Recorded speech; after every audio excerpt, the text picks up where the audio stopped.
तो कैसे हो डियर एमआरईएस, बहुत दिनों बाद मिल रहे हैं और आज हम स्टार्ट करेंगे क्लास 12। तो अभी तक 9 तक पढ़ी है, तो आज हम स्टार्ट करेंगे क्लास 12 और उसका भी chapter number first electric charges and field. तो बहुत दिनों बाद मुलाकात हुई, अभी हमारे करियर वगैरह की वीडियोस आ रही थी ना, तो आप देख रहे थे। तो अभी हम दोबारा से हम अपने बोर्ड पे लौट आए हैं, दोबारा से हम अपने पढ़ाएंगे। तो चलिए स्टार्ट हो जाओ। और जैसे कि आप लोग जानते हैं कि मैं कौन हूँ, फिर भी मैं बता देती हूँ जो लोग नए हैं कि मैं हूँ राधिका सिंह, आपकी फिजिक्स मेंटर, और मैं आपको पढ़ाऊंगी फिजिक्स पढ़ाऊंगी। तो बिना कोई देरी के चलिए स्टार्ट करते हैं charges, electric charges and fields. अब चलिए, चैप्टर का नाम ही ऐसा है कि electric charges and field. Actual में ये चैप्टर आता है इलेक्ट्रोस्टैटिक के अंदर। इलेक्ट्रोस्टैटिक्स फिजिक्स की वो ब्रांच है जिसके अंदर हम चार्जेस की पढ़ाई करते हैं, लेकिन वो चार्जेस रेस्ट पर रहते हैं। इसका मतलब क्या है, वो चार्जेस मूव नहीं करते। तो जब तक चार्जेस मूव नहीं करेंगे तो करंट आएगा ही नहीं। तो यानी कि अभी हम चार्जेस की तो बात करेंगे, लेकिन वो चार्जेस होने वाले हैं रेस्ट पर। तो यानी कि ये चैप्टर आता है इलेक्ट्रोस्टैटिक के अंदर। अभी उसके बाद वाला चैप्टर भी इलेक्ट्रोस्टैटिक के अंदर आएगा, फिर उसके बाद हम देखेंगे कि बाद में और चैप्टर करंट, इलेक्ट्रिसिटी वगैरह, ये सब अलग ब्रांच में आ जाते हैं। यानी कि इसमें उसमें हम चार्जेस के मूवेबल के बारे में पढ़ते हैं कि चार्जेस कैसे मूव करते हैं, क्या होता है ना।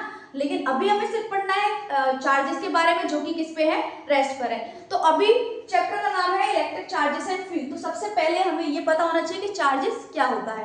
तो चार्जेस क्या होता है, वैसे तो चार्जेस की कई सारी डेफिनेशंस हैं, लेकिन एक बहुत बढ़िया डेफिनेशन जो मैं आपको बताऊंगी और जो कि बुक्स में भी लिखी रहती है, तो फिर मैं वही वाली डेफिनेशन आपको बताऊंगी जो कि जिससे मोर क्लियर, अच्छे से क्लियर आपको हो जाए। तो एक्चुअल में चार्जेस होता क्या है, चार्जेस क्या है, किसी भी मैटर की प्रॉपर्टी है। मैटर क्या है, मैटर तो आपको पता ही, 9th में पढ़ ही लिया होगा।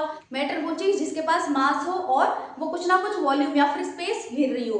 तो यानी कि चार्जेस फिजिकल प्रॉपर्टी होती है किसी भी मैटर की। लाइक सपोज ये एक मैटर है, ये एक मैटर है, तो इनके पास चार्जेस हुए तो ये उनकी फिजिकल प्रॉपर्टी है। ओके, तो चार्जेस एक्चुअल में होने ही क्यों चाहिए, तो चार्जेस होने चाहिए ताकि चार्जेस होते हैं ताकि वो इलेक्ट्रिक फोर्स की तरफ रिस्पॉन्ड कर पाए। अभी ये बात समझ में नहीं आएगी, लेकिन पहले मैं एक डेफिनेशन लिख दूं चार्जेस की, देन मैं आपको समझाऊंगी, फिर आपको अच्छे से समझ में आ जाएगा। तो चार्जेस की डेफिनेशन स्टार्ट करते हम लिखते हैं, it is the property of material object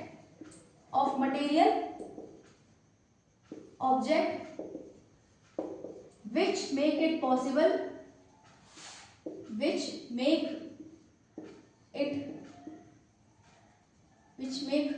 them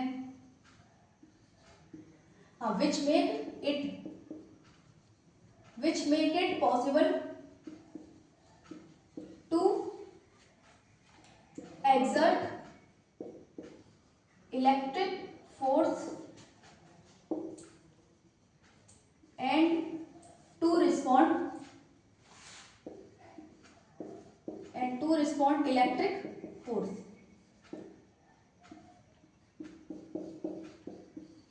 मतलब it is the property of material object, किसी भी ऑब्जेक्ट या फिर मटेरियल की प्रॉपर्टी होती है which make it possible to exert electric force and to respond electric force. यानी कि जो कि इसे क्या करता है, इसे कैपेबल बनाता है ताकि दूसरे पे ऑब्जेक्ट पे क्या लगा पाए, फोर्स लगा पाए। फॉर एग्जाम्पल अगर मैं बात करूं कि मान लो ये कोई ऑब्जेक्ट है, जिसके पास है पॉजिटिव चार्ज। अब चार्जेस दो तरीके के होते हैं, तो बेसिक नॉलेज है, पॉजिटिव नेगेटिव, है ना।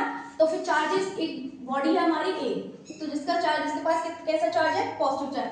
दूसरी बॉडी है हमारी ए जिसके पास है नेगेटिव चार्जेस। अब बताओ, अगर चार्जेस होंगे तभी तो ये दोनों एक दूसरे को अट्रैक्ट और रिपेल करेंगे। अगर चार्जेस ना होते, लाइक सपोज अभी चार्जेस में हटा दूं, तो चार्जेस हटा दिया तो अब कोई फोर्स लगा ही नहीं पाएंगे, अब कुछ रिस्पॉन्ड करेंगे ही नहीं। यानी कि अब समझो, जैसे ये दो मार्कर हैं, अभी इन पे कोई चार्ज नहीं है, ये न्यूट्रल है, जैसे मेरे हाथ में लग रहे हैं। ओके, लेकिन अगर समहाउ मैं इस पे पॉजिटिव चार्ज ला दूं, क्या कर दूं, पॉजिटिव चार्ज ला दूं, तो फिर और इस पे क्या ला दूं, नेगेटिव चार्ज ला दूं, तो ये दोनों एक दूसरे को क्या करने लग जाएंगे, अट्रैक्ट करने लग जाएंगे। या फिर मैं इस पे पॉजिटिव ला दूं और इस पे भी पॉजिटिव ला दूं, तो ये दोनों क्या करने लग जाएंगे, एक दूसरे को रिपेल करने लग जाएंगे। ऐसा क्यों हो रहा है, ऐसा हो रहा है सिर्फ और सिर्फ चार्ज की प्रेजेंस से। चार्ज है इसलिए ये एक दूसरे की तरफ रिस्पॉन्ड कर पा रहे हैं। अगर इसके पास पॉजिटिव है और इसके पास नेगेटिव, तो ये रिस्पॉन्ड कर रहे हैं कि ये अट्रैक्ट हो।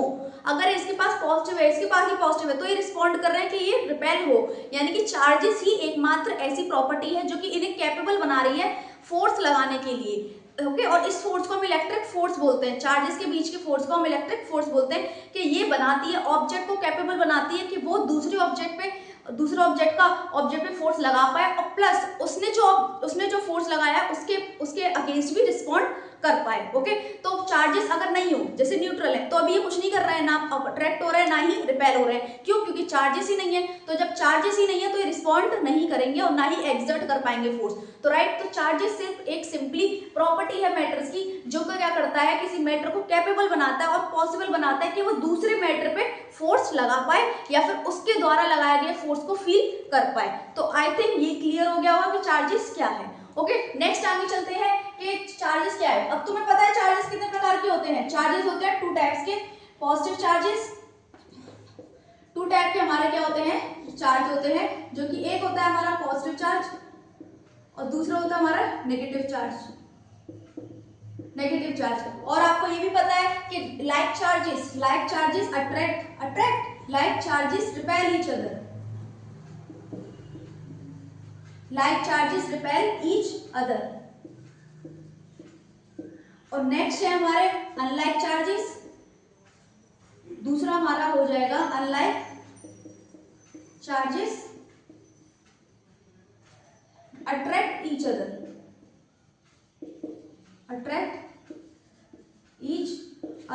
ओके नेक्स्ट हमारा क्या है, किसी भी बॉडी पे पॉजिटिव चार्ज कब आता है, पॉजिटिव चार्ज आता है जब वो इलेक्ट्रॉन्स को लूज करता है। क्या करता है? लूज करता है। तो यानी कि when a body loose electron, जब वो इलेक्ट्रॉन लूज करेगी, लूज इलेक्ट्रॉन, तो उस पर आएगा पॉजिटिव चार्ज, और जब वो क्या करेगी, गेन करेगी इलेक्ट्रॉन, तो आएगा नेगेटिव चार्ज। ओके तो ये तुम्हें आपको पता ही है ना, कि ये सारी बेसिक नॉलेज तो आपको पता ही थी। तो फिर ये सिर्फ और सिर्फ इसकी बेसिक प्रॉपर्टीज है चार्ज की।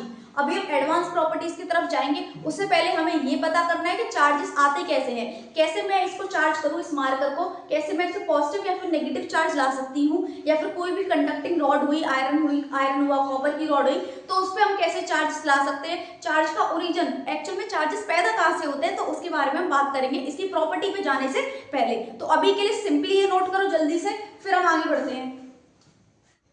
तो चलिए अब हम स्टार्ट करेंगे ओरिजिन ऑफ चार्जेस, यानी कि अब चार्जेस पैदा कहाँ से हुए हैं, अब उनकी हम कुंडली देखेंगे। ठीक है, तो अब देखो एक्चुअल में क्या होता है कि कोई भी बॉडी होती है, कोई भी बॉडी हुई, उसके पास कितने चार्जेस होते हैं, 2 टाइप के चार्जेस होते हैं, पॉजिटिव और नेगेटिव। और जैसे कि मैंने बताया कि अगर कोई बॉडी न्यूट्रल है, अभी जैसे मान लो ये मार्कर न्यूट्रल है, तो इसका मतलब ये है कि इसमें पॉजिटिव और नेगेटिव चार्ज इक्वल है। क्या है? पॉजिटिव और नेगेटिव चार्ज इक्वल है, यानी कि प्रोटॉन और इलेक्ट्रॉन्स हमारे क्या है, इक्वल है। तो जब कोई बॉडी क्या हो, न्यूट्रल होती है, क्या होती है, न्यूट्रल, तो उसमें एक्चुअल उसका मतलब होता है कि number of electron, number of protons क्या है, उसमें इक्वल है, यानी कि पॉजिटिव और नेगेटिव वैल्यूज इक्वल है।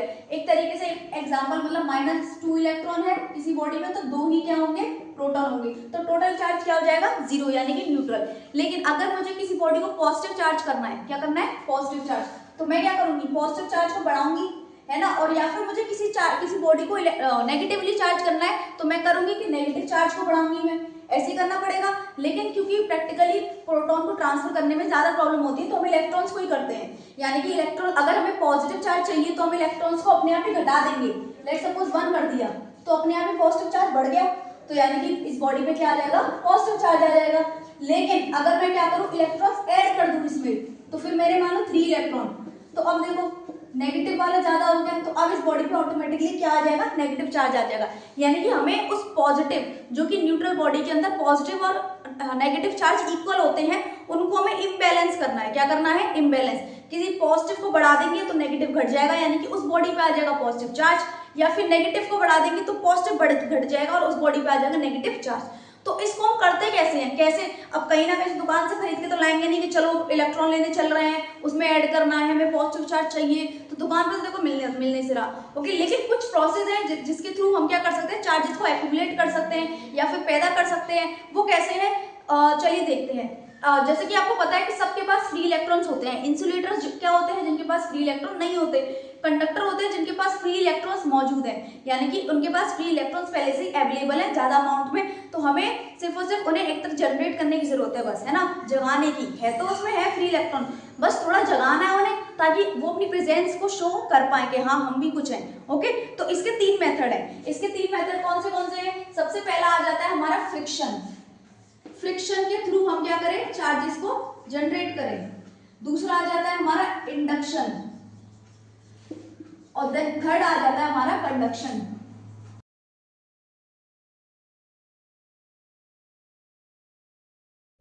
कंडक्शन, अब थोड़ा बहुत तो आइडिया आपको पता होगा। फ्रिक्शन मतलब तुम्हें याद है बचपन में कैसे जब हम किसी की बर्थडे पार्टी में जाते थे, या फिर हम अपने भाई बहन का बर्थडे बनाते थे, या फिर तुम खुद अपना ही बनाते, तो हम क्या करते थे कि बलून को टेप से नहीं चिपका देते, क्योंकि हम लोग कंजूस थे। हम क्या करते थे, उस बलून को लाके ऐसे ऐसे रगड़ के ऐसे चिपका दिया। तो ऐसा कैसे होता था? या फिर जब कोई स्केल है, स्केल को हम ऐसे रगड़ते थे, और जो पेपर के पार्टिकल्स होते थे या फिर पीसेज होते थे वो उसकी तरफ अट्रैक्ट होते थे, है ना, और फिर वो ऐसा करने वाला बच्चा अपने आप को बहुत हीरो समझता था क्लास में, देखो मैंने जादू कर दिया, है ना, लेकिन ऐसा कुछ नहीं है। फिर या फिर तुम जब कॉम्ब करते हो, अपने बालों को क्या करते हो, काटते हो, उस टाइम पे क्या होता है, तुम्हारे बालों से कंघा अट्रैक्ट होने लग जाता है, या फिर तुम्हारे बाल कंघे से चिपक जाते हैं, है ना। ऐसा क्यों होता है? तो ऐसा होता है फ्रिक्शन की वजह से, यानी कि जब किसी दो बॉडी को एक दूसरे के अगेंस्ट रब किया जाता है ऐसे, तब उस बॉडी के अंदर एक्यूमुलेट हो जाते हैं चार्जेस। ओके, तो पहला प्रोसेस क्या है, फ्रिक्शन। मेजरली ये इंसुलेटर के लिए ज्यादा अच्छा वर्क कर सकता है एज कंपैरिजन टू कंडक्टर के लिए। ओके, तो हम सब कुछ लिखेंगे। तो फ्रिक्शन में क्या है, bye rubbing charges can be produce, a body can be charge bye rubbing, यानी कि हमें सिर्फ रब करना है और बॉडी चार्ज हो जाएगी। ऐसा सिंपली, ऐसा ज्यादातर देखा किसमें जाता है, इंसुलेटर ज्यादा अच्छे से परफॉर्म करते हैं इसको। लाइक हमारा कंघा था या फिर स्केल था, स्केल को रगड़ा तो हमारा क्या होगा, स्केल को रगड़ेंगे तो पार्टिकल, जो पेपर के पार्टिकल्स या पीसेस होंगे वो अट्रैक्ट होंगे। ओके, तो वो भी इंसुलेटर है ना। कंघे को जो हमने कॉम्ब किया तो वो भी इंसुलेटर है, प्लस हमने जो गुब्बारा अपने सर से लगाया था वो भी क्या है वो इंसुलेटर। तो इंसुलेटर में ज्यादा अच्छे से देखने के लिए मिलता है। एक्चुअल में होता क्या है कि फ्रिक्शन, जब हम किसी बॉडी को अगेंस्ट, एक दूसरे के अगेंस्ट रगड़ते हैं तो एनर्जी आ जाती है, तो वो एनर्जी क्या करती है, एक बॉडी में से इलेक्ट्रॉन निकालती है और दूसरी बॉडी में ट्रांसफर कर देती है। यानी कि एक बॉडी से इलेक्ट्रॉन निकाल लिए तो इलेक्ट्रॉन निकालना मतलब पॉजिटिव चार्ज आ जाना, तो उस बॉडी पे आ जाएगा पॉजिटिव चार्ज, और जिस बॉडी में वो इलेक्ट्रॉन चले गए तो उस पे आ जाएगा नेगेटिव चार्ज आ जाएगा। ओके, तो यानी कि फ्रिक्शन से एनर्जी मिलती है और एनर्जी की वजह से इलेक्ट्रॉन एक बॉडी से दूसरी बॉडी में ट्रांसफर हो जाते हैं, तो तब हमारा ऐसा होता है। और ये इसमें चार्जेस कैसे होंगे, charges are not movable. Charges are not movable का मतलब क्या है, चार्जेस आर नॉट मूवेबल का मतलब है कि चार्ज मोशन में नहीं होंगे, रेस्ट पर होंगे। ऐसा तो नहीं है कि जब तुमने स्केल रगड़ा तो तुमने जब पेपर के पार्टिकल्स को अट्रैक्ट किया तो अचानक तुम्हें करंट लग गया, ऐसा कुछ नहीं है। जिस पार्ट को रगड़ा हमने, लेट्स सपोज मैंने इसे रगड़ा, इसको रब किया, तो इसका यही वाला पार्ट क्या रहेगा, चार्ज रहेगा।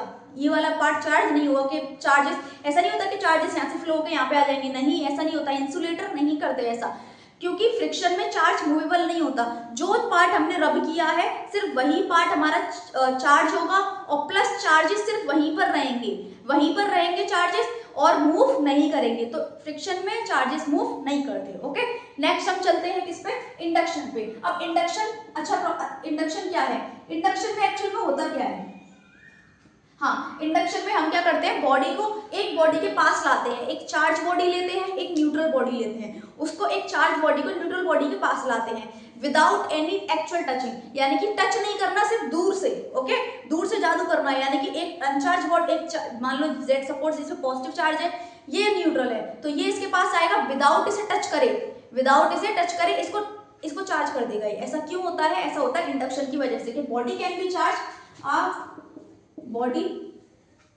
can be charged without direct contact। Without direct contact का मतलब क्या है, जैसे अगर मैं बोलूं कि एक हमारे पास एक रॉड थी जिसके पास पॉजिटिव चार्ज था, है ना, और हमारे पास है एक स्फीयर, मेटेलिक स्फीयर है ओके, मेटेलिक स्फीयर है जिसका ये रबड़ का है ताकि चार्ज से नीचे फ्लो नहीं हो जाए। ओके, तो फिर ये है। अब जब हमें एक्चुअल में टच नहीं करना है, यानी कि इसको टच नहीं करा देना है, इससे दूर ही रखना है। दूर रखने से होगा क्या कि यहाँ पर क्या होने लग जाएगा, यहाँ पर नेगेटिव चार्ज एक्यूमुलेट होने लग जाएंगे और यहाँ एक्यूमुलेट होगा पॉजिटिव चार्ज। एक्चुअल में ऐसा होता क्यों है? नेगेटिव चार्ज का मतलब होता है excessive of electron. Excessive of electron मतलब इलेक्ट्रॉन की मात्रा ज्यादा हो गई है, और पॉजिटिव चार्ज का मतलब है डेफिशिएंसी ऑफ इलेक्ट्रॉन, यानी कि इलेक्ट्रॉन की मात्रा गिर गई है। तो एक्चुअल में जब पॉजिटिव वाली रॉड आई तो उसने क्या किया कि अपनी तरफ इलेक्ट्रॉन्स को अट्रैक्ट करना स्टार्ट कर दिया। तो जब इलेक्ट्रॉन उसकी तरफ अट्रैक्ट होने लग गए तो यहाँ पर इलेक्ट्रॉन इकट्ठे हो गए, और ज्यादा इलेक्ट्रॉन इकट्ठे हो गए तो नेगेटिव चार्ज आ गया, और इसकी वजह से यहाँ पर डेफिशिएंसी हो गई, यानी कि यहाँ पर इलेक्ट्रॉन्स की कमी हो गई इस साइड, तो इस साइड आ गया पॉजिटिव चार्ज। ओके, तो यानी कि इस रॉड ने अट्रैक्ट किया इलेक्ट्रॉन्स को अपनी तरफ, और इस स्फीयर को वन साइड से नेगेटिव कर दिया, दूसरी साइड से क्या कर दिया, पॉजिटिव कर दिया, है ना। और नेक्स्ट फिर हमें क्या करना है, कभी कभी तुमने देखा होगा कि इसमें अर्थिंग लगी रहती है। अर्थिंग क्यों? ताकि ये पॉजिटिव चार्ज पूरा का पूरा फ्लो हो जाए नीचे ग्राउंड में। जब ये पॉजिटिव चार्ज पूरा का पूरा फ्लो हो जाएगा तो ये क्या हो जाएगा, नेगेटिव चार्ज पूरे स्फीयर में फैल जाएगा और हमारा स्फीयर चार्ज हो जाएगा नेगेटिवली। तो यानी कि ये एक अच्छा तरीका है किसी बॉडी को चार्ज करने का, किसी एक चार्ज से। जैसे यहाँ पर क्या था, नेगेटिव पॉजिटिव दोनों था, तो हमने अर्थिंग लगाई तो ये नेगेटिव पॉजिटिव चार्ज पूरा फ्लो हो जाएगा नीचे जाके, और बस नेगेटिव चार्ज रह गया, तो स्फीयर हमारा नेगेटिवली चार्ज हो गया। ऐसे अगर तुम्हें किसी बॉडी को पॉजिटिवली चार्ज करना है तो तुम नेगेटिव चार्ज पार्टिकल को, यानी कि रॉड को लाओगे, नेगेटिव रॉड लाओगे, और यहाँ पॉजिटिव आ जाएगा, यहाँ नेगेटिव आ जाएगा, और नेगेटिव चार्ज की अर्थिंग करके आपको पॉजिटिव चार्ज मिल जाएगा। यानी कि इंडक्शन एक अच्छा तरीका है किसी बॉडी को चार्ज करने का without any actual touching. Okay, अब इसमें चार्जेस कैसे होते हैं? इसमें चार्जेस क्या होते हैं, मूवेबल चार्जेस मूवेबल होते हैं। एक्चुअल में इंसुलेटर में चार्जेस मूवेबल नहीं होते, लेकिन कंडक्टर में होते हैं। ये किसमें अच्छा रिस्पॉन्स देता है? ये इंसुलेटर के लिए भी हो जाता है, for insulator, but for conductor हम लिखते हैं, फॉर कंडक्टर समटाइम इंसुलेटर, ये लिख देते हैं। Okay, sometime insulators. इंसुलेटर्स के लिए भी होता है, लेकिन कभी बार, है ना, कभी कभार। अब चार्जेस क्या है इसमें?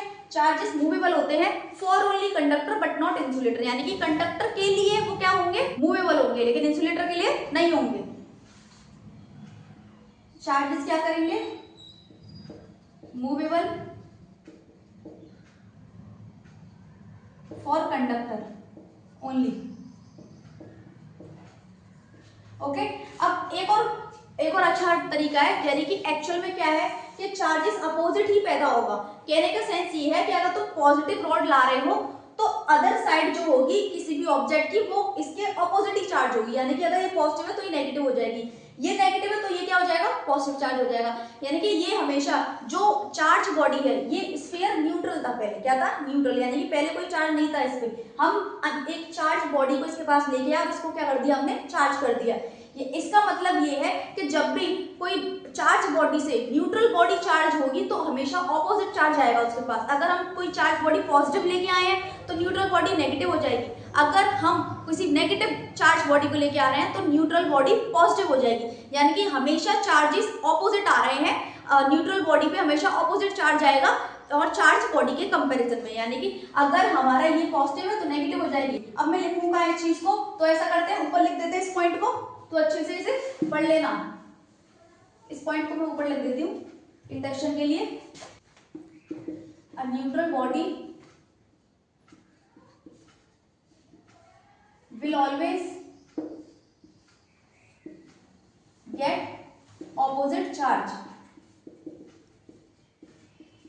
उसे हमेशा ऑपोजिट चार्ज ही मिलेगा।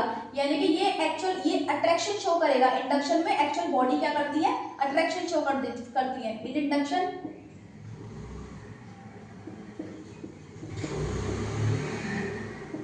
बॉडी शो अट्रैक्शन, क्योंकि ऑपोजिट चार्ज आएगा तो अट्रैक्शन तो आना ही है।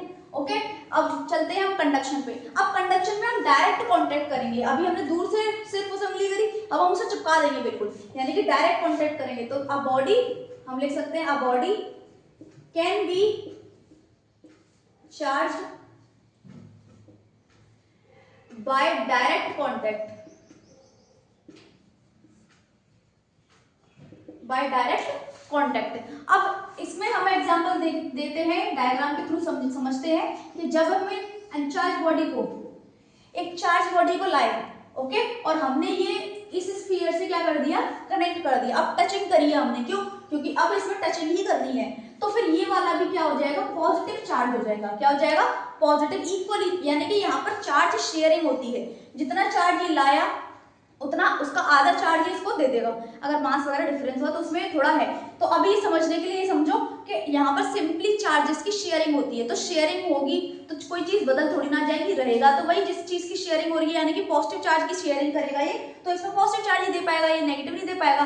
तो कंडक्शन में एक्चुअली ऑपोजिट चार्ज ना आकर, जैसे कि हमारे इंडक्शन में था कि ऑपोजिट चार्ज आ रहा था, लेकिन यहाँ पर इक्वल चार्ज आता है, सिमिलर चार्ज आता है। ओके, इक्वल नहीं सिमिलर, यानी कि अगर चार्ज बॉडी हमारी पॉजिटिव है तो न्यूट्रल बॉडी का भी पॉजिटिव हो जाएगा।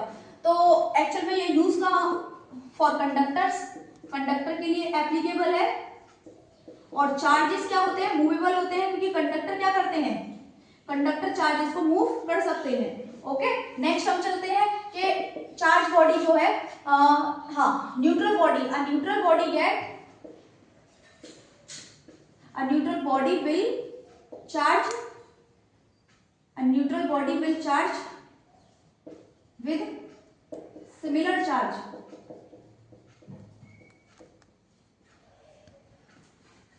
as charge body।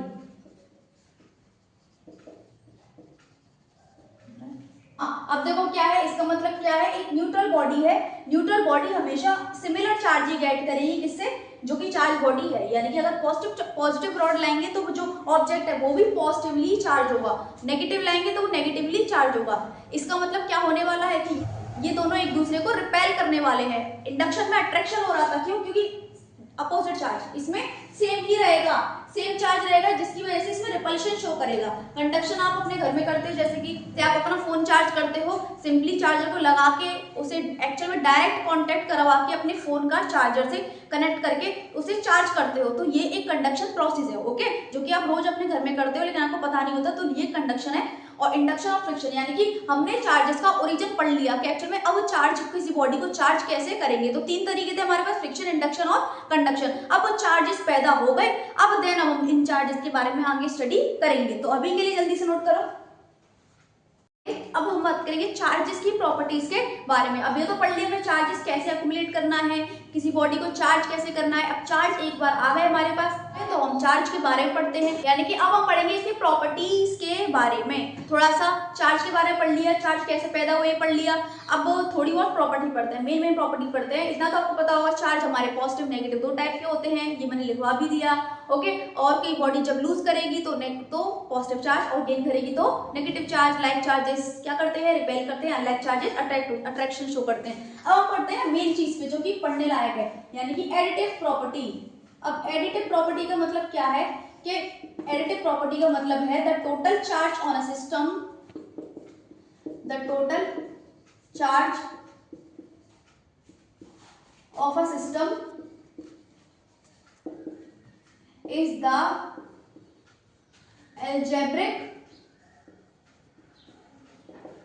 algebraic sum of individual charge present in the system। ये क्या भारी भरकम सी लैंग्वेज लिख दी दीदी। तो इसमें मैं समझाऊंगी एक एग्जाम्पल के साथ, जैसे कि हम हमेशा समझते हैं। एग्जाम्पल यहाँ पर ये है कि टोटल चार्ज जो होगा किसी भी सिस्टम पे, वो अलजेब्रिक सम होगा इंडिविजुअल चार्ज का प्रेजेंट इन द सिस्टम। यानी कि अगर मैं बोलूँ कि ये कोई सिस्टम है, सिस्टम मतलब कोई ऐसी जगह जिसके अंदर ना कोई एंटर, एक बार जब कोई आ जाए तो कोई बाहर नहीं निकल सकता, ना ही कोई बाहर से आके अंदर एंटर हो सकता, तो एक आइसोलेटेड सिस्टम मान सकते हैं। जैसे मान लो 2 माइक्रो कूलम, कूलम यूनिट होती है ओके चार्ज की, है ना। और मैंने माना चलो 2 कूलम मान लेते हो, माइक्रो छोड़ो, +2, और ये मान लो माइनस कूलम, और ये मान लो 3 कूलम। तो ये है। अब तुमसे पूछा जाए कि एक्चुअल में इसमें 3 चार्जेस है, +2, -5 एंड 3 कूलम, +3 कूलम। अब बोला जाए टोटल चार्ज बताओ इसमें, तो तुम्हें कोई टोटल चार्ज करने के लिए कोई नई साइंटिफिक या फिर रॉकेट साइंस नहीं लगानी है। सिंपली क्या करना है, इन सारे चार्जेस को उठाना है ऐसे 2 कूलम और सिंपली प्लस कर देना है विद साइन। इनके साइन इंपॉर्टेंट है ओके, तो इसीलिए साइन का खास ध्यान रखना। ये नहीं कि ना इसका साइन हटा दो, प्लस ही तो करने हैं, तो साइन से क्या ही फर्क पड़ेगा, बहुत फर्क पड़ जाएगा। तो विद साइन +3 कूलम। अब आप सॉल्व कर लो, कितना आ जाएगा, ये 2, 5, ये आ जाएगा 0 कूलम आपके पास आ जाएगा, यानी कि ये बॉडी एक्चुअली में न्यूट्रल है।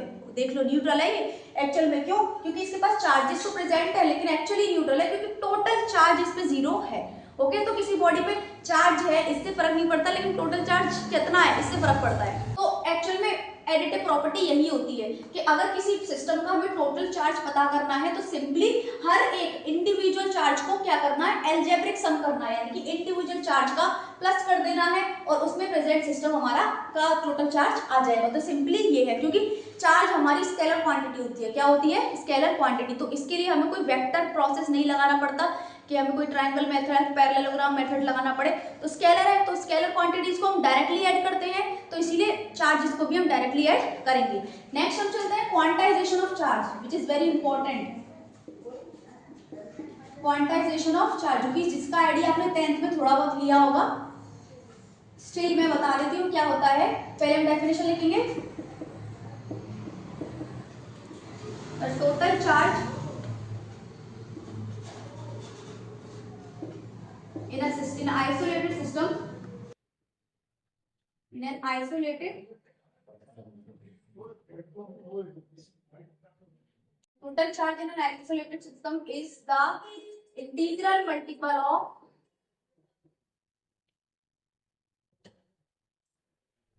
तो हमने लिखा quantization of charge, total charge in an isolated system. System का मतलब समझाया भी, कोई भी जगह जैसे तुम्हारी क्लासरूम होती है तो कोई नया बच्चा आ नहीं सकता उसमें, क्योंकि दूसरे सेक्शन का है वो, है ना। तो ना ही कोई टीचर जब उपस्थित हो तो कोई बाहर निकल नहीं सकता। ओके, तो वो तुम्हारा खुद का एक आइसोलेटेड सिस्टम है। तो किसी भी आइसोलेटेड सिस्टम में, है ना, हम कैसे चार्ज पता करेंगे, चार्ज कैसे होना चाहिए? Quantization of elementary charge, the total charge in an isolated system is the integral multiple of elementary charge. अब एलिमेंट्री चार्ज क्या होता है? एलिमेंट्री चार्ज वो छोटा बेसिक फंडामेंटल चार्ज होता है जो कि किसी बॉडी पे हो सकता है। क्या क्या हो सकता है? वो होता है 1 इलेक्ट्रॉन या फिर 1 प्रोटॉन पे चार्ज। तो एलिमेंट्री चार्ज का मतलब है यहाँ पर 1 इलेक्ट्रॉन या फिर प्रोटॉन पे, जिसमें होता है माइनस का 1.6 × 10⁻19 कूलम। यानी कि किसी बॉडी पे कम से कम, सबसे कम चार्ज किसी बॉडी पे इतना हो सकता है, 1 इलेक्ट्रॉन के बराबर, है ना। तो इसका मतलब ये है Q is equals to N E, quantization of charge को हम समझते हैं Q is equals to N E, Q for charge, N for number of electron, sorry N for हमारा इंटीग्रल नंबर, इंटीग्रल मल्टीपल, और E for charge on electron. यानी कि इसका मतलब क्वांटाइज, जैसे एक एग्जांपल के थ्रू समझते हैं कि मान लो तुम चॉकलेट लेने गए, चॉकलेट अब तुम डेयरी मिल्क लेने जाओगे तो तुम्हें पूरी तो खरीदनी पड़ेगी 100 रुपए वाली, अगर तुम लेने जाते हो तो तुम्हें पूरी डेयरी मिल्क खरीदनी पड़ेगी। इसका मतलब ये थोड़ी ना कि तुम्हें 50 में आधी डेयरी मिल्क दे देंगे वो, या फिर तुम बोलोगे भैया हमें 2 ब्लॉक चाहिए बस चखना है, 2 ब्लॉक दे देंगे वो आपको निकाल के। क्यों नहीं देंगे? क्योंकि आपको पूरी की पूरी क्वांटिटी खरीदनी पड़ेगी, या फिर तो पूरा एक बार खरीदो, मतलब एक चॉकलेट खरीदो, या फिर पूरी 2 या फिर पूरी 3। ऐसे नहीं खरीद पाओगे कि मुझे 1.5 बार दे दो जरा, या फिर मुझे 2.7 बार दे दो।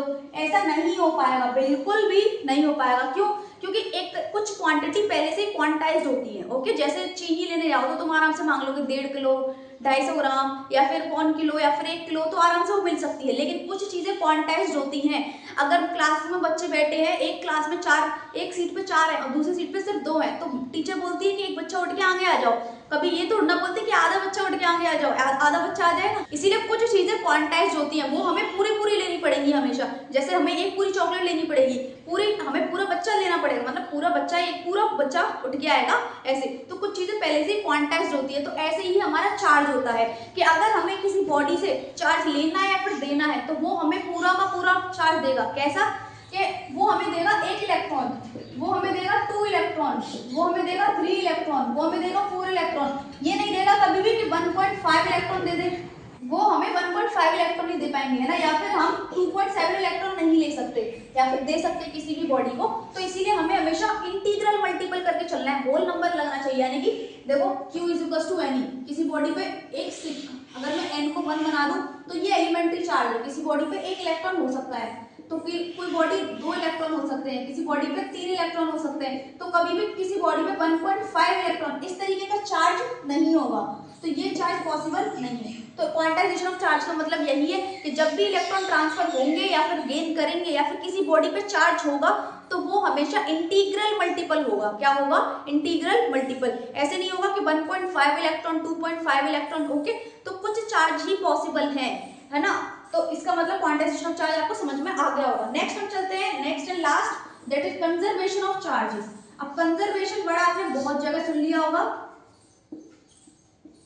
Conservation of charge, conservation of energy आपने पढ़ा, कंजर्वेशन ऑफ मास आपने पढ़ा, अब हम पढ़ेंगे conservation of charge.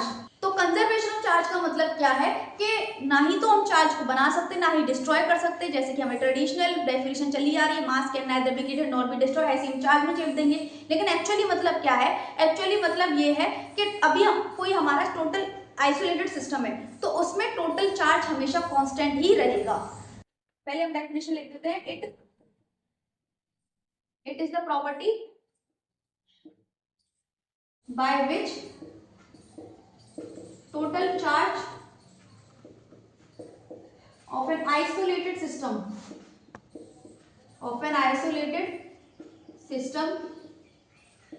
will remain constant और conserve। इसका मतलब क्या है कि अब एक एग्जांपल लेके हम समझेंगे कि लेट्स सपोज मेरे पास 100 रुपए हैं, मेरे पास कितने रुपए हैं 100 रुपए।